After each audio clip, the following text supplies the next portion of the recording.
ఐదవ దశకంలో ఏం చెప్తున్నారంటే, ప్రళయకాలంలో అన్ని సమస్త జీవరాశి నీలో లీనమైపోతుంది.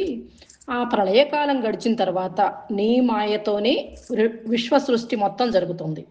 సూర్యుడు, చంద్రుడు, దేవతలు, బ్రహ్మ, రుద్రుడు, ఆకాశము, భూమి అన్నీ నీ నీవే సృష్టించావు. కానీ నీవు సృష్టించిన వీళ్ళెవరూ బ్రహ్మాండాన్ని నిర్మించలేకపోయారు. తర్వాత నీవే బ్రహ్మాండంలో ప్రవేశించి 14 భువనాలు సృష్టించి సమస్త జీవుల రూపాన నువ్వే ప్రకాశించావు స్వామి. అటువంటి గురువాయూరుపురాధీశ, నా ఈ సమస్త రోగాలు తొలగించు అని ఈ దశకంలో స్వామిని ప్రార్థిస్తున్నారు. శ్రీకృష్ణాయ పరబ్రహ్మణే నమః. నారాయణ అఖిల గురో భగవాన్ నమస్తే. శ్రీమన్నారాయణీయము 5వ దశకము. విరాట్ పురుషోత్పత్తి.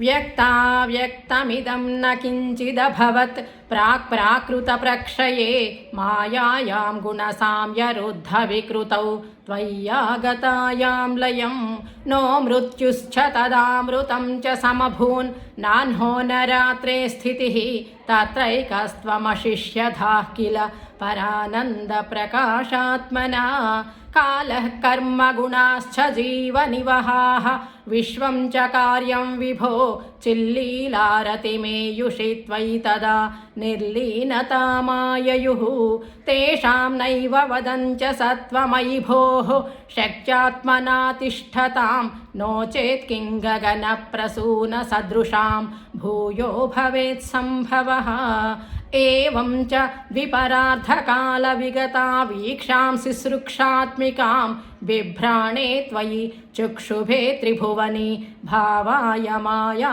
స్వయం మాయాతః ఖలు కాలశక్తిరఖిలా దృష్ట్వం స్వభావోऽపి చ ప్రాతుర్భూయ గుణాన్ వికాస్య విదధుః తస్యాః సహాయక్రియాం మాయా సన్నిహితో ప్రవిష్టవపుషా సాక్షీతి గీతో భవాన్ భేదైస్తాం ప్రతిబింబతో వివిషివాన్ జీవోపి నైవాపరః కాలాది ప్రతిబోధితాదభవతా సంచోదితా చ స్వయం మాయా సా ఖలు బుద్ధితత్వమసృజద్ యోసౌ మహానుచ్యతే తత్రాసౌ త్రిగుణాత్మకోऽపి చ మహాన్ సత్వప్రధాన స్వయం జీవేస్మిన్ ఖలు నిర్వికల్పం అహమిత్యుద్బోధ నిష్పాదకః చక్రేస్మిన్ సవికల్పబోధకమహం తత్వం మహాన్ ఖల్వసౌ సంపుష్టం త్రిగుణైస్తమోతి బహుళం విష్ణో భవత్ప్రేరణాత్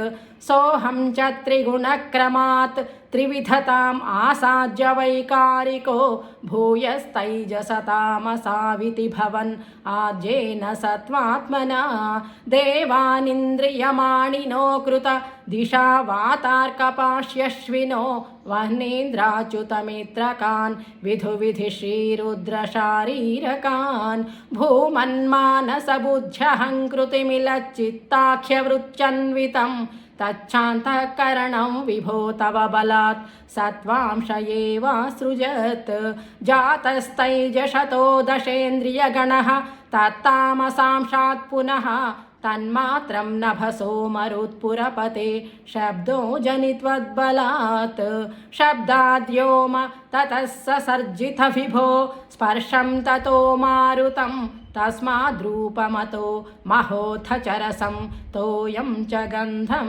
మహీం ఏవం మాధవ పూర్వకలనాద్ ఆజ్యాజ్య ధర్మాన్వితం భూతగ్రామమిమం త్వమేవ భగవన్ ప్రాకాశయస్తామసాత్ ఏతే భూతగణాస్తథేంద్రియగణాః దేవాశ్చ జాతాః పృథక్ నోషేకుర్భువనాండనిర్మితవిధౌ దేవైరमीभिस्तदा त्वं नानाविधसूक्तिभिर्नुतगुणः तत्त्वान्यमून्याविशन् चेष्टाशक्तिमुदीर्य तानि घटयन् हैरण्यमण्डं व्यथाः अण्डं तत्खलु पूर्वसृष्टसलिले तिष्ठत्सहस्रं समाः निर्भिन्दन्न कृथा चतुर्दश जगद्रूपं विराडाह्वयं సాహస్రైః కరపాదమూర్ధనివహైః నిశ్శేషజీవాత్మకో నిర్భాతోసి